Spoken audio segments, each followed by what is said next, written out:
DM Alwar.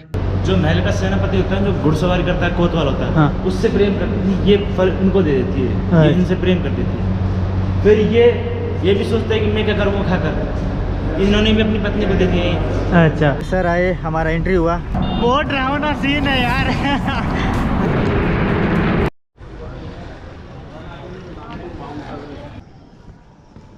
ये court परिसर देख रहे हो, इसी के अंदर कलेक्ट्रेट, एसपी और कोर्ट वगैरह सब कुछ ऑफिस इसी में बना दिया। ये राजा महाराजाओं के टाइम का बिल्डिंग है।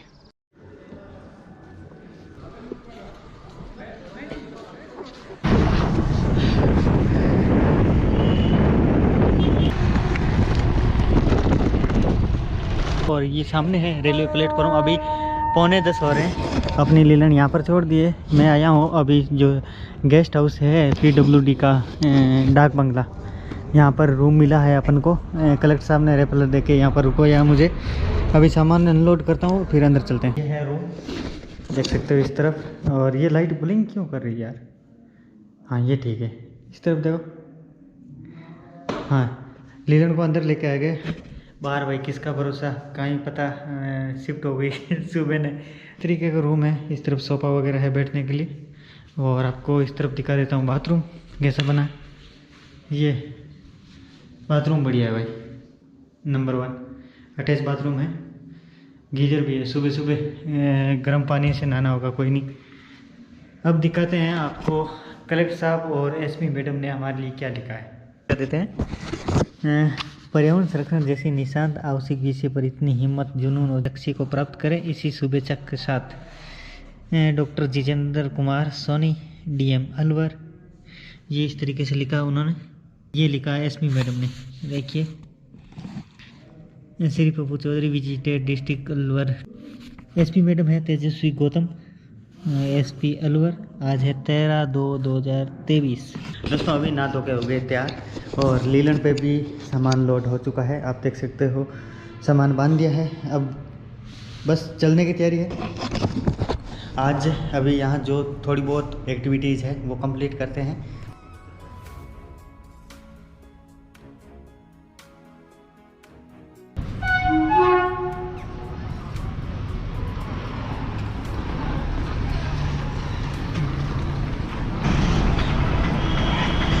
ये अलवर का रेलवे स्टेशन इस तरफ। तो अभी मैं पहुंच चुका हूं भर्तृहरि आश्रम। यहाँ पर न्यूज़ रिपोर्टर भी साथ में हैं, उनके साथ थोड़ा एंट्री हुआ। ये भर्तृहरि आश्रम है, तो आपको भी विजिट कराते हैं आश्रम। राजा भर्तृहरि है, जिनके पूरा जीवन परिचय से जो जुड़ो पनोरमा है, तो उनके बारे में भैया जी से पूछते हैं। जी भैया जी बताइए, यहाँ पर हाँ ये राजा भर्तृहरि के पिताजी हैं। अच्छा, ये राजा भर्तृहरि की माता जी। ये राजा भर्तृहरि का जन्म हुआ था उज्जैन में ना। अच्छा, फिर ये थोड़े बड़े हुए तो इनकी माता जी इनको शिव जी की पूजा करना सिखाई। किन की पूजा? शिव जी की पूजा। अच्छा, ये पंडित जी रहे, ये इनकी माता जी रही, ये भर्तृहरि जी रहे। ये थोड़े बड़े हुए जी। इनकी माता जी शिव जी की पूजा करना सिखाई, फिर आगे थोड़े और बड़े होते हैं जी। बड़े होने के बाद राजा भर्तृहरि और राजा भर्तृहरि के भाई विक्रमादित्य और उनकी माता पिता ये महल में रहा करते थे। तो जो विदेशी राजा थे ना, मालवा के विदेशी राजा, उन्होंने इनके महल पे आक्रमण कर दिया। अच्छा जी जी। तो इनके डर की वजह से ये जंगलों में भटकने लग गए। इसके मम्मी पापा और ये राजा भर्तृहरि और विक्रमादित्य दोनों। अच्छा, दोनों पर। हाँ 4 सदस्य। फिर इन्होंने गुरुकुल में पढ़ाई करी। गुरुकुल में पढ़े? गुरुकुल में शिक्षा ली दोनों भाइयों ने। गुरुकुल में शिक्षा लेने के बाद राजा भर्तृहरि जब जवान हो गए, तब इन्होंने अपने महल को वापस लेने की रचना रचाई है कि अपने महल के ऊपर दोबारा आक्रमण करेंगे और विदेशी राजा के ऊपर आक्रमण करेंगे। आक्रमण करने के बाद अपना महल वापस ले लेंगे। फिर विदेशी राजा को एक बार ना, मतलब महल आक्रमण तो कर दिए थे इन्होंने, फिर इन्होंने दोबारा एक बार विदेशी राजा को एक बार चुनौती दी कि तो आप मेरे साथ युद्ध कर लोगे, जो जीतेगा वो इस महल का राजा बन जाएगा। तो इसमें भी राजा भर्तृहरि की विजय हुई थी। अच्छा, इसमें जिसमें ये अखाड़े बना हुआ है। हाँ, फिर ये राजा भर्तृहरि राजा भर्तृहरि जब राजा रहे। अच्छा, वापस अपना राज्य जीता। राज्य जीतने के बाद ये राजा फिर इनकी शादी हुई थी। अच्छा, रानी पिंगला। रानी कौन? पिंगला। ये राजा भर्तृहरि, इनकी पत्नी रानी पिंगला, ये इनकी रानी पिंगला के माता पिता। ये पंडित जी। हाँ, ये से शादी हुई। फिर एक दिन ये राजा भर्तृहरि जंगल में शिकार खेलने के लिए गए थे, अच्छा राजा भर्तृहरि और ये राजा भर्तृहरि पत्नी। तो बहुत सारी हिरणों में नर हिरण पे उन्होंने बाण चला दिया। अच्छा तो ये सारे हिरण क्रोधित हो गए और बोले कि राजा भर्तृहरि आप हमारी हिरण को, नर हिरण को जीवित कीजिए। हाँ। इनका भी मन दुखी होता है, मन दुखी होने से थोड़ी और आगे चलते हैं, फिर गुरु गोरखनाथ मिलते हैं। अच्छा ये रहे गुरु गोरखनाथ से विनती करते हैं कि गुरु जी हमारे से ये हिरण जो गलती से हमारे से बाहर चल गया, आप इसे जीवित कीजिए। हाँ। इन्होंने बहुत वो करी, इन्होंने सामने हाथ जोड़े, फिर ये जीवित कर देते हैं, इनकी दया देख के इनको जीवित कर देते हैं हिरण को। हिरण को फिर ये एक दिन राजा भर्तृहरि अपने महल में सो रहे होते हैं। अच्छा सोते सोते उनको सपना आता है कि जो मेरी पत्नी है वो मर चुकी है। अच्छा सपने में आती है कि मेरी पत्नी जो मर चुकी है, तो उनकी चिता की राख में, जो उसकी पत्नी की चिता की राख होती है ना, उसमें ढूंढते हैं अपनी पत्नी को। तभी गुरु गोरखनाथ आ जाते हैं सपने में और बोलते हैं कि क्या कर रहे हो तुम। तो भर्तृहरि जी बोलते हैं कि आप, मेरी पत्नी मर गई है, आप उसे जीवित कर दीजिए।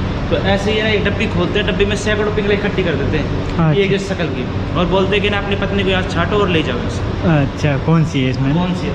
अच्छा फिर इनका मन दुखी होता है, मन दुखी होने जैसे इनकी माता जी ने शिव जी की पूजा करना सिखाई थी, उसी प्रकार से बढ़ के नीचे अपनी माता जी शिव जी की पूजा दोबारा चालू करते हैं। अच्छा शिव जी वापस पूजा कर दी भर्तृहरि ने अपनी।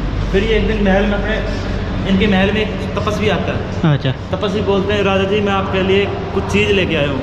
वो अमर फल लेके आए थे, एक हाँ सेव। हाँ तो आप बोलते हैं कि आप इसे हमेशा खाओगे, हमेशा के लिए अमर हो जाओगे आप इस फल को। अच्छा तो इन्होंने ये फल नहीं खाकर अपनी पत्नी रानी पिंगला को दे दिया। अच्छा रानी को दे दिया। हाँ रानी पिंगला ये दे दिया। अच्छा रानी पिंगला किसी और से प्रेम करती थी। अच्छा रानी पिंगला किसी और से प्रेम करती थी। जो महल का सेनापति होता है, जो घुड़सवारी करता है, कोतवाल होता है, हाँ। उससे प्रेम करती थी। ये फल इनको दे देती है, ये अच्छा। इनसे प्रेम करती थी। फिर ये भी सोचते हैं कि मैं क्या करूँगा खाकर। इन्होंने भी अपनी पत्नी को दे दिया। अच्छा घुड़सवार भी अपनी हाँ। पत्नी को दे दिया।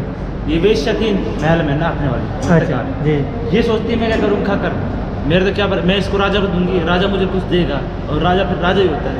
तो ये इसने क्या राजा को दे दिया ये फल। अच्छा अब राजा ये सोचा कि नहीं ये तो मेरी पत्नी को दिया था। हाँ राजा मैंने सोचता मेरी पत्नी जब मेरे पास में नहीं है तो मैं सृष्टि को क्या बस में करूँगा। हाँ हाँ इन्होंने ये सारा राजपाट छोड़कर, अभी ये सोचते हैं राजा कि मुझे साधु बनना है। अच्छा राजा सारा राजपाट छोड़कर अपने भाई विक्रमादित्य को सारा राजपाट छोड़ देते हैं, इसको राजा बना देते हैं, और ये निकल जाता है अपने साधु बनने के बाद। ये जब जाते होते हैं तो उन्हें गाँव और रोकते हैं कि मत जाओ आप, मत जाओ। फिर ये अपने पीछे के दरवाजे निकल गुरु इधर आ जाता है, गुरु गोरखनाथ के पास। ये इनके गुरु जी होते हैं, गोरखनाथ। हाँ गुरु होते हैं। जी जी इनसे कहते हैं सारी बात मेरे साथ ये हुआ। तो ये इनके आगे रोने लग जाते हैं गुरु गोरखनाथ के आगे। ये बोलते हैं आप मुझे अपना शिष्य बनाओ।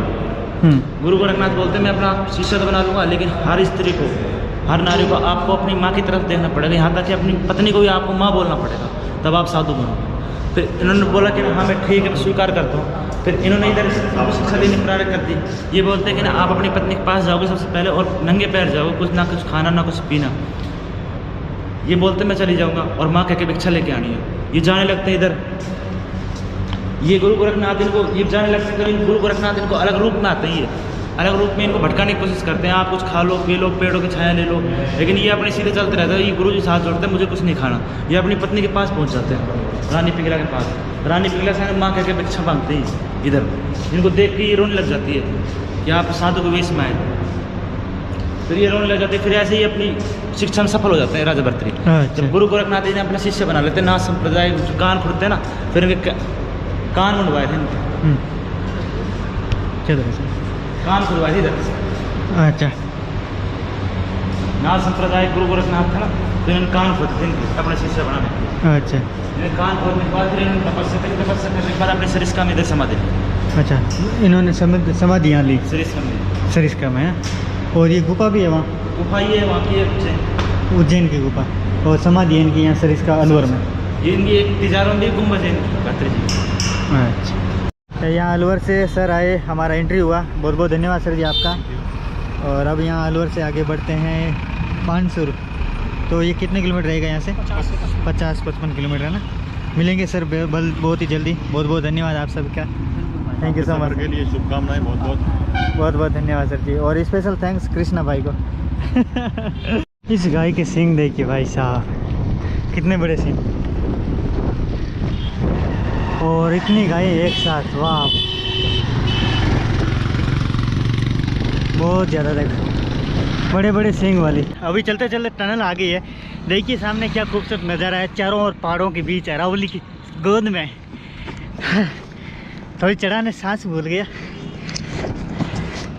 वाह अमेजिंग।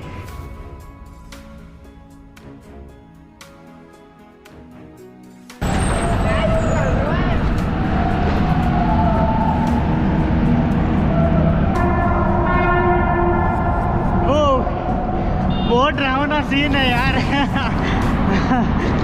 भाई साहब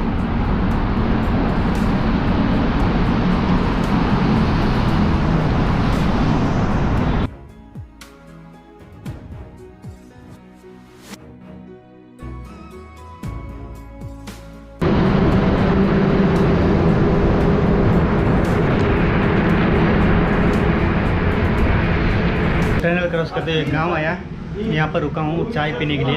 आज सुबह सुबह यार होटल नहीं मिली सही शुद्ध शाकाहारी, तो अभी तक खाना भी नहीं खाया यार। अभी टाइमिंग हो रहा है भाई साहब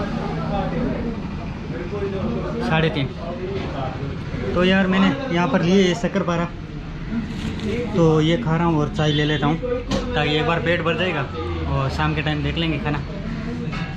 कभी कभी हो जाता है यार। अभी देख रहे हो उस पहाड़ पे, वहाँ सामने ऊपर गाड़ियाँ, वहाँ चढ़ना है अभी ऊपर। भाई साहब 2 राउंड में ऊपर चढ़ जाएंगे वहाँ, फिर वहाँ से इधर इस तरफ का नज़ारा दिखाते हैं।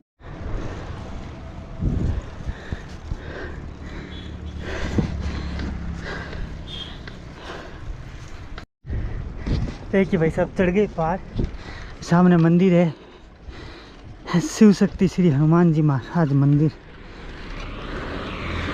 और इस तरफ मंदिर भरतरी बाबा का। पहाड़ पे चढ़ा दी लीलन को। आज पूरे दिन हेलमेट ले लगे यार, यहाँ से टूट गया, देख सकते हो। गरीबी में आटा गिला, ये इस तरीके का होता है भाई, नुकसान पे नुकसान। इसको भी टूटा हुआ है, चिपकाना पड़ेगा, कुछ जुगाड़ करेंगे, देखते हैं वहाँ पहुँच। 5 किलोमीटर चल के फिर बताते हैं। मैं आ चुका हूँ होटल रूम में, जो यहाँ पर यदुवंशी नाम से होटल है, जो अलवर रोड पे ये बना हुआ होटल है। पुलिस थाने से लगभग 3.5-4 किलोमीटर दूरी है। यहाँ पर पुलिस थाने में गया था, यहाँ पर जो शेख साहब हैं हेमराज जी गुजर सर, जिनसे मिलना हुआ, बहुत ही अच्छा रिस्पांस दिया। खाना हमने थाने में खाया, मेस में, जो आलू और छोले की सब्जी और रोटी खीर बनी हुई थी। बड़ा मस्त खाना खा के आ गए, और सर ने हमारे लिए डायरी में बहुत अच्छा शानदार मैसेज लिखा। और इसी के साथ अभी कर रहे हैं फिलहाल आराम। इस वीडियो को यहीं पर समाप्त करते हैं। उम्मीद करते हैं पसंद आएगा, लाइक शेयर एंड सब्सक्राइब कीजिए। मिलेंगे नई वीडियो के साथ, तब तक जय हिंद, वंदे मातरम।